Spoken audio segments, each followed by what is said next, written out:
Hello student, welcome to my YouTube channel Rohit academy. Student, आज हम इस वीडियो में आप लोगों को बताएंगे क्लास 11th का ये आप लोगों का सब्जेक्ट है हिंदी है। वार्षिक परीक्षा यानी कि ईयरली एग्जामिनेशन आप लोगों का 2025 का ये बिल्कुल वायरल पेपर आप लोगों के सामने लेकर के आया हूँ।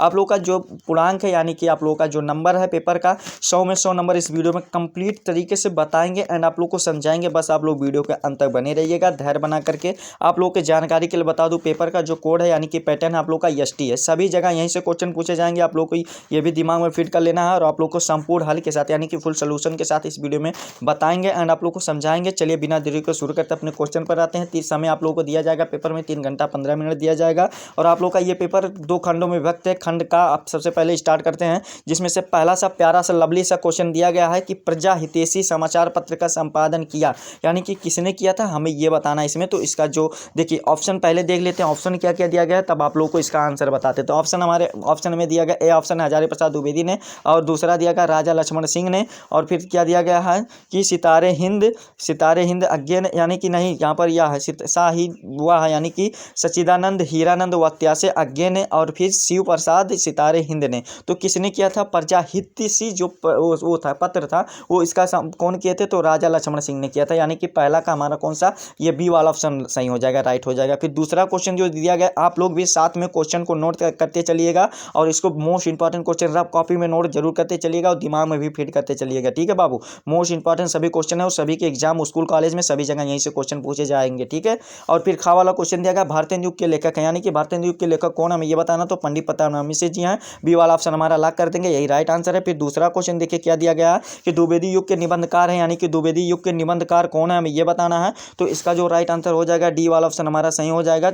कौन सा? चंद्रधर शर्मा गुलेरी ने है। कौन है? चंद्रधर शर्मा गुलेरी है। गा वाला ऑप्शन हमारा सही हो जाएगा। फिर अगला क्वेश्चन दिया गया है घा वाला है कि भारतवर्षों की उन्नति कैसे हो सकती है, हिंदी गद्य की विधा है, यानी कि ये किस विधा की रचना है हमें ये बताना। तो ये इसका जो राइट आंसर हो जाएगा निबंध विधा की रचना है और इसके रचयिता कौन है? भारतेंदु हरिश्चंद्र जी हैं, ठीक है। इस प्रकार से 4 एमसीक्यू आप लोगों का गद्य से पूछा गया था, तो 4 नंबर यहाँ पर कंप्लीट हो गया। और फिर देखिए दूसरा का वाला यानी कि पद से यहाँ से क्वेश्चन स्टार्ट होते हैं, जिसमें से का वाला क्वेश्चन पूछा गया है कि आदिकाल के नाम अपभ्रंश काल दिया, यानी कि किसने दिया था हमें ये बताना है। तो इसका जो सही आंसर हो जाएगा डी वाला ऑप्शन हमारा सही हो जाएगा, चंद्रधर शर्मा गुलेरी ने दिए थे हमारा कौन सा, इसका भी डी वाला ऑप्शन हमारा सही हो जाएगा। फिर अगला क्वेश्चन दिया गया भिखारी दास कवि हैं, यानी कि भिखारी दास किस काल के कवि हमें ये बताना। तो रीत काल के कवि हैं, यानी कि आदिकाल इसका दूसरा नाम होता है, श्रृंगार काल भी कह सकते हैं। ए वाला ऑप्शन हमारा राइट हो जाएगा। फिर अगला क्वेश्चन दिया गया बिहारी सतसई की भाषा है, यानी कि बिहारी सतसई की कौन सी भाषा हमें ये बताना। तो ब्रज भाषा है। कौन सी भाषा है बाबू? ब्रज भाषा है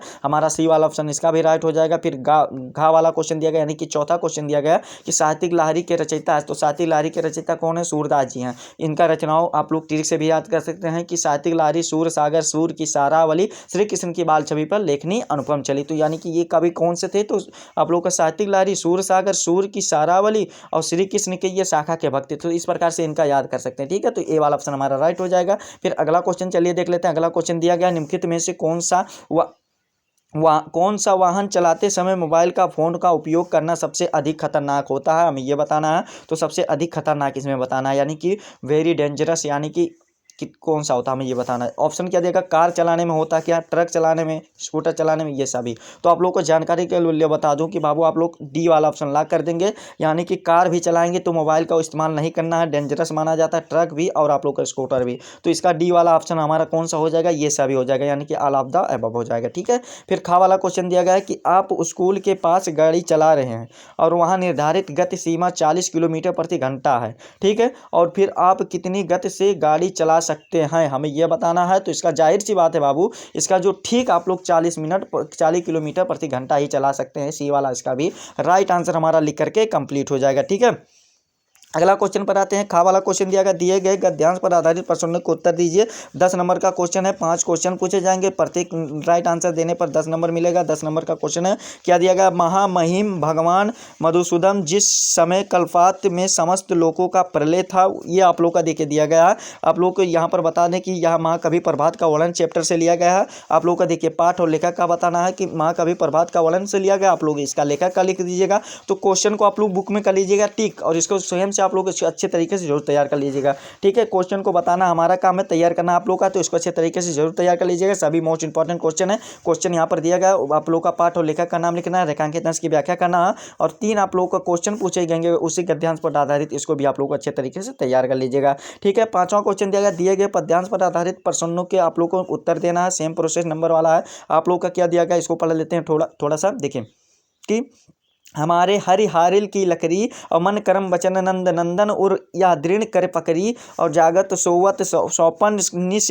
कान्हा कन्हा जकरी और सुनत जोग लगत है ऐसो ज्यों करियुल ककरी और सु तो व्याधि हमको ले आई देखी सुनी ना करी और या तो सूर के तिनही ले सौंपी जिनके मन चकरी। ये आप लोगों का पद्यांश लिया गया है। देखिए पद्यांश से है, सभी क्वेश्चन इसमें भी पूछे गए हैं, तो इसको भी अच्छे तरीके से आप लोग तैयार कर लीजिएगा। ठीक है, इसको प्रिपेयर अच्छे तरीके से जो तक कर लीजिएगा बाबू। फिर अगला क्वेश्चन दिया गया, निम्नलिखित में से किसी एक लेखक का साहित्य परिचय देते उनकी आप लोग को रचनाओं का उल्लेख करना है और शब्द सीमा 80 शब्दों में लिखना है। 5 नंबर का क्वेश्चन है। ऑप्शन के तौर पर हमारे लेखक कौन कौन से दिए गए हैं, भारतेंदु हरिश्चंद्र जी दिए गए हैं, सरदार पूर्ण सिंह जी दिए गए हैं, और आप लोग डॉक्टर संपूर्णानंद जी दिए गए, तो इसको भी अच्छे तरीके से आप लोग तैयार कर लीजिएगा। वाला क्वेश्चन दिया गया, निम्नलिखित में से किसी एक कवि का साहित्य परिचय देते उनकी प्रमुख कृतियों पर प्रकाश डाली, यानी कि रचनाओं ही लिखना है। 5 नंबर का क्वेश्चन है। कबीरदास जी हैं, तुलसीदास जी हैं और महाकवि भूषण जी हैं, तो आप लोग इसको भी अच्छे तरीके से तैयार कर लीजिएगा। फिर आप लोगों का 7वां क्वेश्चन देगा, बलिदान अथवा आकाशदीप कहानी के मुख्य पात्र का चित्रण विशेषताओं पर प्रकाश डाली। आप लोग का 5 नंबर का क्वेश्चन है। शब्द सीमा सेम प्रोसेस है, 80 शब्दों में लिखना है। ठीक है, तो इसको भी अच्छे तरीके से आप लोग तैयार कर लीजिएगा बाबू। फिर अगला क्वेश्चन 8वां दिया गया, स्वपठित नाटक के आधार पर किसी एक खंड के किसी एक प्रश्न का उत्तर दीजिए। आप लोगों को देखिए स्वपठित यानी कि जो आप लोग को पढ़ना होगा, जो आप लोग को डिस्ट्रिक्ट में, जनपद में, जिला में, जो आप लोग के शहर में पढ़ना अनिवार्य रहेगा, उसी के आधार पर इसको देना है बस। आन का मान अगर पढ़ना होगा तो इसका आप लोग आंसर दे दीजिएगा, या कुहासा का किरण इस पर आप लोग को पढ़ना होगा तो दे दीजिएगा, राजमुकुट पर या गरुड़ ध्वज पर या सूत पुत्र पर, किसी पर पढ़ना होगा तो आप लोग दे दीजिएगा। 5 नंबर इसको कंप्लीट कर लीजिएगा। ठीक है, फिर अगला क्वेश्चन देख लेते हैं। खंड खा यहाँ से हमारा स्टार्ट होता है, जिसमें से संस्कृत के और व्याकरण के क्वेश्चन पूछे जाएंगे। 7 नंबर का क्वेश्चन सबसे पहले दिया गया है कि संस्कृत का गद्यांश का आप लोग को संदर्भ हिंदी में अनुवाद करना है। भारत से ये वाला दिया गया, स्वतंत्र आंदोलन से ये वाला दिया गया, तो आप लोग इसको अच्छे तरीके से तैयार कर लीजिएगा। इसमें खा वाला दिया गया, श्लोक दिया गया यानी कि पद्यांश दिया गया, तो इसको भी अच्छे तरीके से तैयार कर लीजिएगा। 7 नंबर कंप्लीट हो जाएगा। फिर अगला क्वेश्चन दिया गया 10वां वाला कि निम्नलिखित मुहावरे एवं लोकोक्तियों में से किसी एक का अर्थ लिख करके वाक्य प्रयोग कीजिए। आकाश से बातें करना, यानी कि आकाश से बातें करना यानी कि बातें को लंबा लंबा फेंकना, इस प्रकार से इसका अर्थ लिख सकते हैं। वाक्य प्रयोग अपने आवश्यकता अनुसार कर सकते हैं। कलेजे पर सांप लौटना यानी कि कलेजे पर सांप लौटना यानी कि इसको विपत्ति आ जाना, इसको भी कह सकते हैं। जलती आग में घी डालना यानी कि और भी उसको चढ़ाना। ठीक है, उल्टी चोर कोतवाल को डांटे यानी कि ऊपर से गलती करके खुद को मतलब लड़ना या झगड़ना, इस प्रकार से इसका सभी अर्थ हो जाएगा। वाक्य प्रयोग अपने अनुसार कर सकते हैं। ठीक है, फिर कागज वाला दिया गया, कागज की नाव नहीं चलती है, तो इस प्रकार इसको भी कर लीजिएगा। फिर अगला क्वेश्चन दिया गया, निम्नलिखित शब्दों का संधि विच्छेद का सही चयन कीजिए। आप लोग इसको सही चयन करना है। मधुवर दिया गया है, तो इसका जो राइट आंसर हो जाएगा मधु प्लस वर हो जाएगा, यानी कि हमारा कौन सा राइट आंसर हो जाएगा, इसका ये मधु प्लस आर्य हो जाएगा, हमारा ये दूसरा वाला ऑप्शन सही हो जाएगा। फिर अगला क्वेश्चन दिया गया, पौनम दिया गया है संधि विच्छेद, तो पौ प्लस नम हो जाएगा, यहाँ पर हमारा आ वाला ऑप्शन का पौ प्लस अनम हो जाएगा, यानी कि हमारा ये दूसरा वाला ऑप्शन सही कर देंगे। ठीक है, पवन।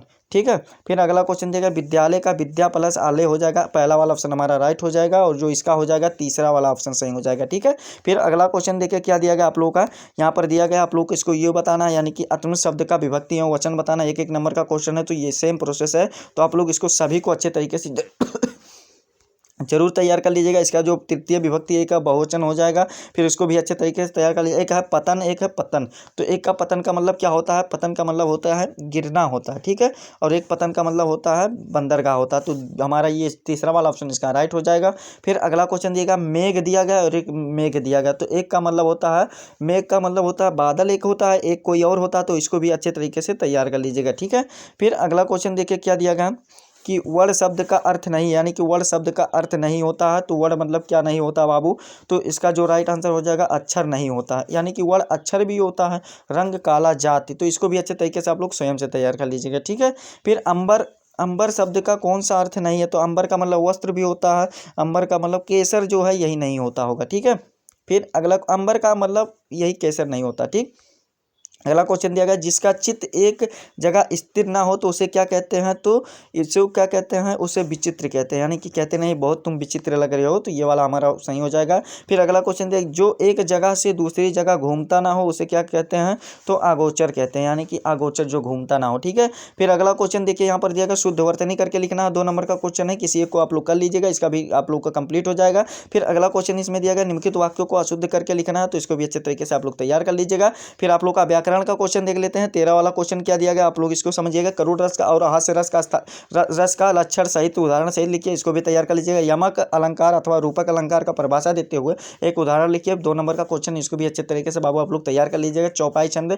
अथवा सोठा छंद का मात्रा सहित लक्षण और उदाहरण लिखिए, आप लोग का 2 नंबर का क्वेश्चन, इसको भी अच्छे तरीके से तैयार कर लीजिएगा। फिर 14 वाला क्वेश्चन दिया गया है कि अपने जिले के जिलाधिकारी के नाम एक पत्र लिखिए जिसमें उनसे अपने गांव की सफाई व्यवस्था ठीक कराने हेतु निवेदन किया गया हो। 6 नंबर का क्वेश्चन, इसको भी अच्छे तरीके से आप लोग प्रिपेयर कर लीजिएगा। ठीक है। और जो लास्ट क्वेश्चन हमारा इस पेपर का पूछा गया है कि निम्नलिखित विषयों में से किसी एक विषय पर अपनी भाषा शैली पर निबंध लिखिए, 9 नंबर का क्वेश्चन है, तो इसको भी अच्छे तरीके से तैयार कर लीजिएगा। ऑप्शन के तौर पर गंगा प्रदूषण दिया गया है, बेलगम महंगाई दिया गया है, यानी कि बहुत महंगाई, संक्रमण रोग एवं कारक कोरोना वायरस पर दिया गया, मेरा प्रिय साहित्यकार या मेरा प्रिय कवि। इस प्रकार से आप लोग इसको भी अच्छे तरीके से तैयार कर लीजिएगा। ये आप लोग का 11 का पेपर यही आप लोग का था, जो कि आप लोग को 100 में 100 नंबर, यानी कि 100 में 100 आप लोग को कंप्लीट तरीके से जानकारी को प्राप्त करा दिए एंड आप लोग को बता दिया। आप लोग को ये हमारा प्यारा सा लवली सा वीडियो कैसा लगा कमेंट करके जरूर बताइएगा। हाँ, अगर आप हमारे चैनल पर नए हो तो बाबू चैनल को सब्सक्राइब कर लीजिएगा, बेल आइकन को दबा दीजिएगा। और इस वीडियो को आप लोग शेयर नहीं करते हो तो आप लोगों के लिए यही काम रहेगा कि इस वीडियो को क्लास 11 के, यानी कि कक्षा 11 के जितने भी स्टूडेंट हैं उनके पास अधिक से अधिक जरूर शेयर करके पहुंचा दीजिएगा। ठीक है। चलिए हम आप लोगों से मिलते हैं नेक्स्ट वीडियो में नेक्स्ट टॉपिक के साथ। तब तक के लिए जय हिंद, जय भारत, वंदे मातरम।